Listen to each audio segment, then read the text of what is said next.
चार प्रबल शत्रु आपको खत्म करने के लिए योजना बना रहे हैं। पहला शत्रु, और देखो उन लोगों ने जाल बिछा दिया है, हैरानी की बात है, जाल बिछा दिया और हम लोग सचेत नहीं है, हम शिकार उनके जाल में फंस चुके हैं। पहला शत्रु है इस्लाम, जो तलवार के बल पर आपको कन्वर्ट करता है और भी अनेक प्रकार के प्रलोभन देकर के डरा धमका के कन्वर्ट कर रहे हैं लोग। और दूसरा शत्रु है ईसाईयत। आपको जानकारी होनी चाहिए, इस देश में एशिया का सबसे बड़ा मदरसा है, इस देश में एशिया का सबसे बड़ा चर्च भी बन रहा है। अरे हैरानी की बात है, एशिया का सबसे बड़ा मदरसा पाकिस्तान ईरान में होता तो कुछ बात समझ में आती, लेकिन हिंदुस्तान में हमारी छाती पर है और वहां से हजारों प्रचारक हर साल तैयार किए जाते हैं इस्लाम को बढ़ाने के लिए। एशिया का सबसे बड़ा चर्च भी आपके पंजाब के अंदर जालंधर जिले के अंदर बन रहा है। मैं पूछना चाहता हूं आपसे, जहां से इनके धर्म के प्रचारक तैयार होंगे, वो एशिया के सबसे बड़े बड़े सेंटर आपके देश में खुल चुके हैं। 2 लाख जमातें इस देश में काम करती हैं, 1 लाख पादरी इस देश में काम करते हैं। दिन रात एक ही लक्ष्य है, हिंदुत्व को खत्म करना। क्या आपके वो भी सेंटर हैं इस देश में जहां से आपके धर्म प्रचारक तैयार होते हो? बताइए मुझे। जहां से आपके धर्म प्रचारक तैयार होते थे, सारे के सारे गुरुकुल बंद, और बंद इसलिए हो गए हमारी उदासीनता के कारण। हम कोई भी व्यक्ति अपने बच्चों को गुरुकुल में पढ़ाना नहीं चाहता। हम तो स्वतः अपने आप खत्म होने के कगार पर पहुंच रहे हैं। हमारा समर्पण नहीं है जो समर्पण उन लोगों का अपने धर्म और संस्कृति के प्रति, हमारा बिल्कुल भी समर्पण नहीं है। 6500 विद्यार्थी वहां रहते हैं। मैंने कुलपति से पूछा, इनका खर्चा कैसे करते हो, निःशुल्क चलाते हो आप? कहते हैं स्वामी जी, हमारे यहाँ एक रिवाज है, हमारे यहाँ रिवाज है कि गरीब से गरीब मुसलमान यदि 200 रुपए कमाता है तो शाम को 20 रुपए पहले हमारे दीन के लिए निकालेगा, उसके बाद फिर 180 रुपए को प्रयोग करेगा, उसके बाद पैसा प्रयोग करेगा, वो पहले नहीं कर सकता। और हम कहीं दान मांगने के लिए नहीं जाते, परिवार के हिसाब से, परिवार में जितने मेंबर हैं महीने के हिसाब से सबका दशांश ऑटोमेटिक हमारे पास में आता है। कोई व्यक्ति महीने में देके जाता है, कोई 2 महीने में देता, कोई 6 महीने में देके जाता है, अपने आप देकर के जाते हैं। एक रिक्शा चलाने वाला व्यक्ति भी इस बात का ध्यान रखता है। उनका समर्पण आप देखो, आप खूब कोठी बंगले बना रहे हो, संपत्ति जोड़ रहे हो, लेकिन आपका भविष्य अच्छा नहीं है। वो लोग आगे बढ़ते चले जा रहे हैं। मैं आपको डराने के लिए नहीं कहता, मैं आपको सावधान करने के लिए आज बताना चाहता हूं। ईसाईयत इतनी चरम सीमा पर फैल रही है। पहले आदिवासी क्षेत्रों में थे ये लोग, अब विकसित राज्यों की तरफ, पंजाब हरियाणा जो सबसे विकसित राज्य हैं, उनमें लोगों ने डेरा जमा दिया है, पूरी तरह से डेरा जमा दिया। गांव की गांव, हरियाणा के अंदर कैथल जिले के अंदर एक गांव ऐसा है जो पहला गांव बन चुका है, और उस गांव के अंदर एक भी हिंदू नहीं बचा, सारे के सारे ईसाई हो गए, सारे के सारे ईसाई हो गए। 2 शत्रु प्रबल हैं जिन्होंने पूरी तरह से खत्म करने की योजना बना दी। यूरोप से आपको खत्म कर दिया, एशिया से आपको खत्म कर दिया। अब दोनों जो प्रबल शत्रु हैं आपके दुश्मन, ईसाईयत और क्रिश्चियनिटी, इन लोगों का ध्यान केवल भारत देश की तरफ है और उन लोगों का ध्यान केवल आप हिंदू लोगों की तरफ है। दोनों में प्रतिस्पर्धा हो रही है कि कौन ज्यादा से ज्यादा हिंदुओं का सफाया करेगा, कौन इनको ज्यादा से ज्यादा ईसाई बना पाता है या हम इनको मुसलमान बना पाते हैं। दोनों वर्ग बहुत बड़े टारगेट लेकर के आपके बीच में काम कर रहे हैं।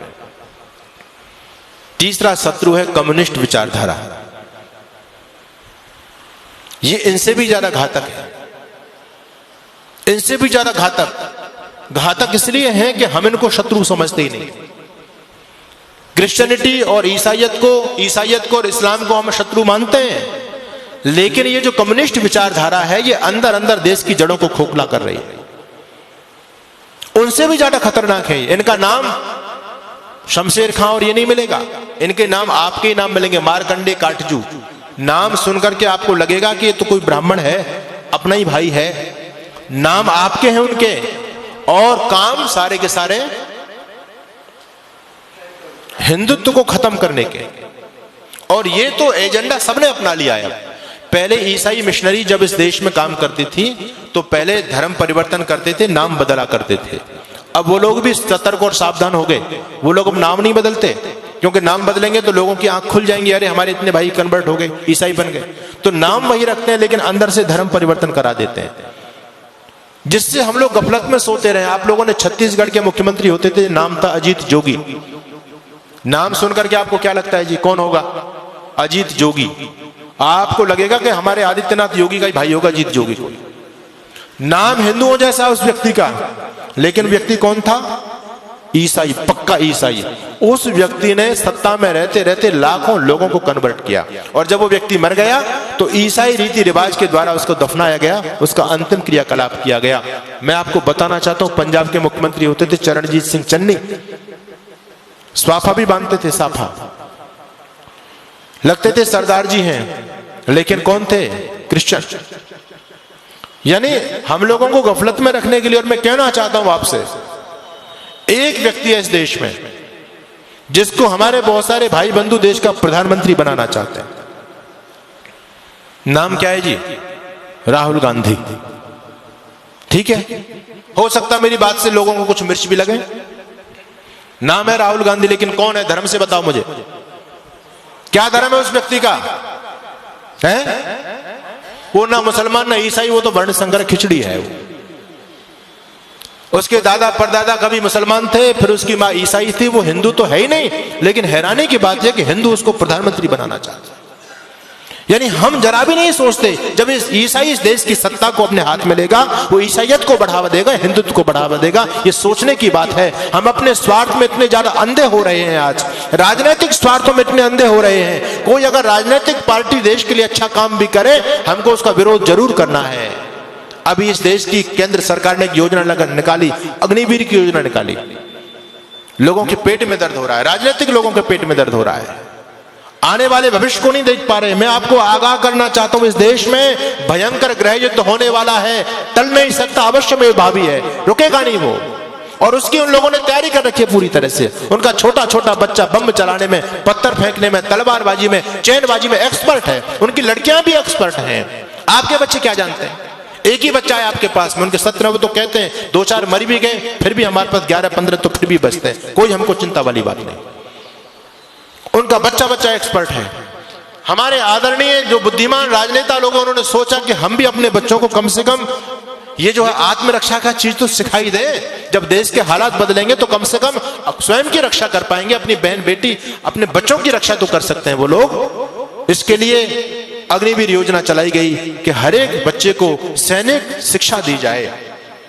अच्छी योजना है, इसका विरोध नहीं करना चाहिए, इसका सम्मान करना चाहिए। हर बच्चे को यह सैनिक शिक्षा मिले, क्योंकि आने वाला समय बहुत भयंकर है। आपके घर में लाठी तक नहीं है, आपका बच्चा कुछ जानता ही नहीं है, आप कैसे उन विधर्मी लोगों से टकराओगे? एक सज्जन कहने लगे, अब हमको AK-47 रखनी पड़ेगी, बंदूक रखनी पड़ेगी, भाला रखना पड़ेगा, अपने घर में फरसा रखना पड़ेगा, लाठी रखनी पड़ेगी। अरे मैंने कहा, इतने हथियार के नाम तुमने गिना दिए, इन हथियारों को चलाएगा कौन? कोई चलाने वाला है तुम्हारे पास में? एक बच्चा है, उसको हमने क्या बनाना चाहते हैं? उसको DM बनाना चाहते हैं। वो लोग कहते हैं हिंदू इतना मूर्ख प्राणी है धरती पर, एक बच्चा करके अपने बच्चों को DM बनाना चाहता है। हम 17 बच्चा पैदा करते हैं, इस देश का PM अपना बनाएंगे। जिस दिन इस देश का PM हमारा बन जाएगा, DM कुछ नहीं बेचेगा, शासन हमारे हिसाब से चलेगा। क्या लोगों की योजना है? हमसे ज्यादा सोच रहे हैं वो लोग। आप एक बच्चा करके उसको सरकारी नौकर बनाना चाहते हैं, और वो 10 बच्चा पैदा करके सरकारी अपना बनाना चाहते हैं। बताओ किसकी योजना में ज्यादा दम है? हम तो कहीं नहीं ठहरे उनके सामने। उनका इतना समर्पण देखो। आपको मैं धन्यवाद करूंगा कि आज हमारे नौजवानों की संख्या है, यहाँ बच्चे भी आते हैं, बहुत कम उपस्थिति में आते हैं, लेकिन उनकी मस्जिद के अंदर आप जाकर के देखो कितने नौजवानों की फौज है वहां, क्योंकि वो उस काम को कंपलसरी समझते हैं। हम इस धर्म कर्म को, सत्संग को कंपलसरी नहीं समझते। हम तो ये समझते हैं ये हमारे काम का, बच्चों का क्या काम है इसमें, स्वयं हाथ हिलाते हुए चले जाते हैं। लेकिन वो लोग सारे के सारे समर्पित है अपने मिशन के लिए। इसलिए मैं आपके बीच में निवेदन कर रहा हूं, भयंकर आंधियां चलने लगी हैं, ज्वार को पैदा करो। मैं तो एक बात कहता हूं साहब, अब भाईचारे की बात बंद कर दो। अपने वजूद को, अस्तित्व को बचाना चाहते हो तो अब कट्टरता अपने अंदर पैदा करो। हम दुनिया से इसलिए खत्म हो गए, सारी उदारता की ठेकेदारी हम लोगों ने अपने ऊपर ले रखी है। बस तुम भाई भाई चिल्लाते रहे, वो तुमको चारा बना करके चाट गए। बड़ी हैरानी की बात है, आज भी लोगों की आंखें नहीं खुल रही हैं। ये राजनीतिक दल आपस में हम लोगों को लड़ा करके, ये तो नालायक लोग हैं, अपना उल्लू सीधा कर रहे हैं, लेकिन हम भोले भाले भाई आपस में लड़ रहे हैं। उनके षड्यंत्र को नहीं समझ पा रहे हैं पूरी तरह से। आप लोगों को अभी उदयपुर में जो हुआ, एक केवल ट्रेलर देखा है, फिल्म चलनी बाकी है। द कश्मीर फाइल आपने देखी है, ये 30 साल पहली घटना है। अगर इसी प्रकार से सोते रहे तो 30 साल बाद देखना गली गली में कश्मीर फाइल चलेगी। अभी उनकी आबादी केवल 25% है सरकारी आंकड़े के हिसाब से, और 25% रहने के बावजूद भी वो आपको सड़कों पर नहीं निकलने देते। रामनवमी का जुलूस नहीं निकाल सकते आप, हनुमान जयंती का जुलूस नहीं निकाल सकते आप। निकालने का प्रयास किया, क्या स्थिति हुई? आपके राजस्थान में बहुत सारे जिले हैं, आप वहां जाकर के देख लीजिए। हम 26 जनवरी 15 अगस्त पर तिरंगा यात्रा नहीं निकाल सकते। अभी वो केवल 25% है, तब आपको सड़क पर नहीं निकलने दे रहे हैं। जिस दिन 40 और 50% हो जाएंगे, आप लोग क्या सोचते हैं कि आपको अपने घर में रहने देंगे? वो संभव ही नहीं है। अपने अति